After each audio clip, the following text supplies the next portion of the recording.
Di belakang saya saat ini sedang berlangsung, ini adalah pertemuan dari orang tua Jessica dan juga Jessica setelah ia 8 tahun berada dan juga menjalani masa hukumannya di Lapas Pondok Bambu dari tahun 2016 lalu. Jika kita melihat perjalanan dari kasus Jessica Kumala Wongso, ini sebelumnya ia ditetapkan sebagai tersangka pada tanggal 30 Januari tahun 2016 dan kemudian Jessica menjalani masa tahanan atau masa hukuman setelah ia divonis dan juga kemudian terbukti melakukan pembunuhan berencana terhadap rekannya yaitu Wayan Mirna Salihin pada tahun 2016 lalu, di mana dari hasil vonis yang juga kemudian dijatuhkan oleh pihak majelis hakim kepada Jessica Kumala Wongso, yaitu vonis hukuman 20 tahun penjara karena terbukti melakukan pembunuhan berencana terhadap Wayan Mirna Salihin pada tahun 2016 lalu. Sementara itu, saudara, dari perjalanan kasus hukum dari Jessica Kumala Wongso di tahun 2016 lalu sampai dengan saat ini, dari pihak Jessica sempat melakukan atau mengajukan kasasi, lalu juga kemudian mengajukan banding dan juga PK, dan juga kemudian upaya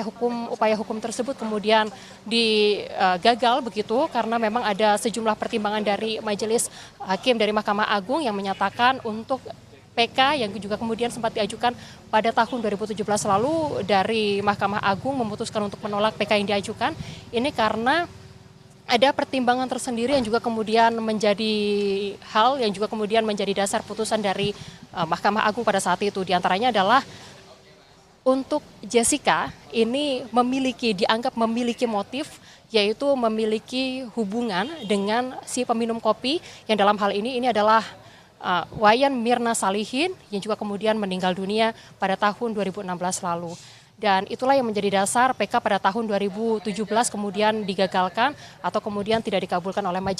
Mahkamah Agung pada tahun 2017 lalu. Sementara itu, saudara, dari perjalanan ini merupakan perjalanan yang juga kemudian cukup panjang untuk kemudian bisa sampai di titik saat ini dari Jessica Kumala Wongso pada tahun 2024 ini, tepatnya adalah pada pukul 9.30 pagi tadi, Jessica Kumala Wongso akhirnya dinyatakan bebas bersyarat.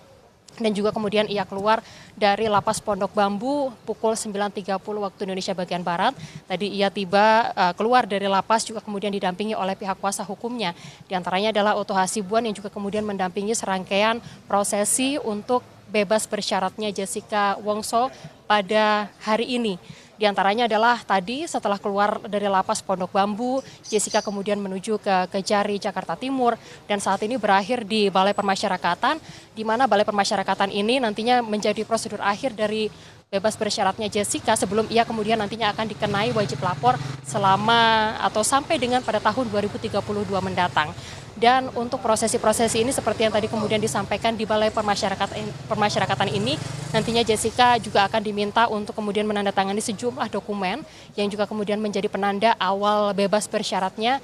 selama masa wajib lapornya sampai dengan tahun 2032 mendatang. Dan di sini Jessica akan pertama kali bertemu dengan ibunya setelah ia 8 tahun menjalani masa hukuman dari tahun 2016 lalu.